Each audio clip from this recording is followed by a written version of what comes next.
Well, Bud, Yes, Izzy? how are you?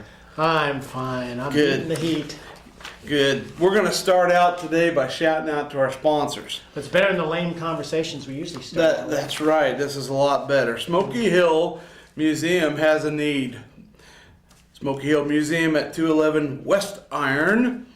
They are accepting applications now for food vendors at the Smoky Hill Museum Street Fair. Oh yeah, coming in September. It comes in September. It takes place on Saturday, September 24th, 2011. The street fair includes a parade, musical acts, children's activities, and other related events.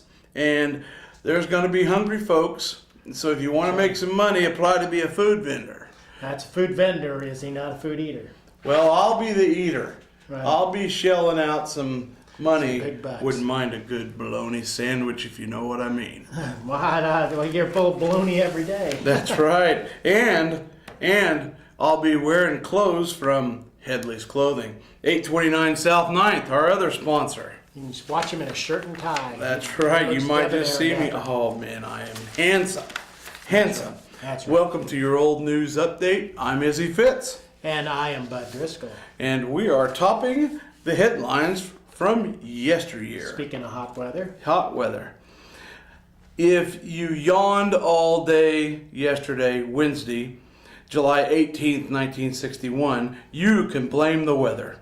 Tuesday night was no time for sleeping. It was 90 degrees at 10 p.m. Now that's a hot one. Tuesday, that was 10 p.m. Tuesday, and then it was 85, still 85 at midnight. Wow. The temperature hit 104 at the Salina airport Tuesday afternoon, then just forgot to drop. Hey. It didn't get below 100 until 7 p.m. Now that's hot. That's hot. That probably led to these guys breaking out of jail on July 18th, 1936. An attempted jailbreak from the County Bastille was frustrated in the wee hours this morning by Sheriff C.J. Anderson, and today 2 prisoners, Ray Kent and Frank Herbert Hodge, were being held in solitary confinement.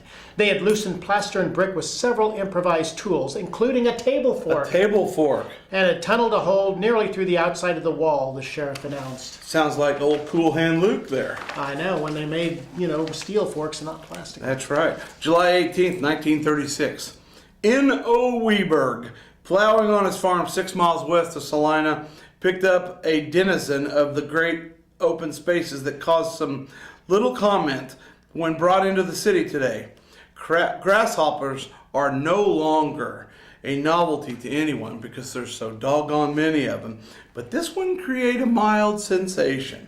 With a waistline of over an inch in circumference and a soft, pliable body over 3 inches long, this hopper presents the broad chest of a prize fighter, or as one observer said, a knight in armor. I know, those grasshoppers, you can't bring them down. He must have had quite an appetite. Yeah, well, I'm going to tell you an unfortunate story about juvenile delinquents. Oh, don't worry, here Izzy, we it go. ain't your boys. Oh, thank God. Not this time. Thank God. It's July 24th, 1936. 3 Salina boys, 11 to 13 years of age, dedicated the new pavement on Highway 81 north of Salina Thursday evening. They did it with giant roofing nails about an inch length, placed pointing upward along the smooth ribbon of concrete. Pop went the tires on many an automobile as the evening wore on. The boys were in great glee. Oh boy. We just did it for fun, the boys explained. Yes, we knew it would cause flats. That's why we did it. Boys will be boys. I wonder if their rear ends got flattened when they got home. I would say so. July 18th, 1911. A shooting affair occurred last night about 11:30 in the railroad yards in the north part of town that will probably prove fatal to Rosendo Mancha. The man who is supposed to have done the shooting is Cleophas Rodriguez. The officers have not been able to locate him. The shooting took place as near as he can be learned from somewhere in the vicinity of 3rd and 4th and near the Rock Island tracks. Mancha and Rodriguez were together, and Rodriguez wanted a gun with which Mancha had in his possession. You'll learn English soon. Just brush my teeth, can't do a thing with them. A scuffle ensued, and Rodriguez secured the revolver and shot Mancha. A ball from a .32 caliber gun passed entirely through the abdomen, but the injured man managed to walk to his bunkhouse about 300 yards east of the scene of the trouble, and his bunkmates immediately notified police. Now here we are the next day.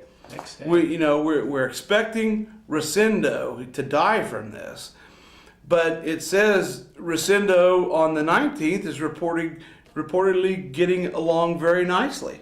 And if no complications develop within the next day or two, he will have a good chance to recover. And Cleophas Rodriguez has not yet been found. Well, but they're searching for him. Yep. To be continued. Right. One last thing. On July 21st, 1911, Fant Smith, what a great name. Yes. Fant Smith was released from county jail this morning upon the payment of his fine and costs in police court by Fred Kastner, amounting to $31. Ooh. Kastner stated that he wanted to have a plumber, and he was willing to pay Smith's fine in order to procure the help he needed.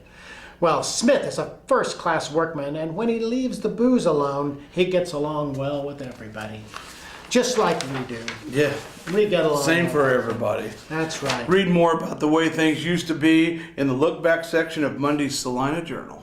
Keep cool, and we'll see you yesterday.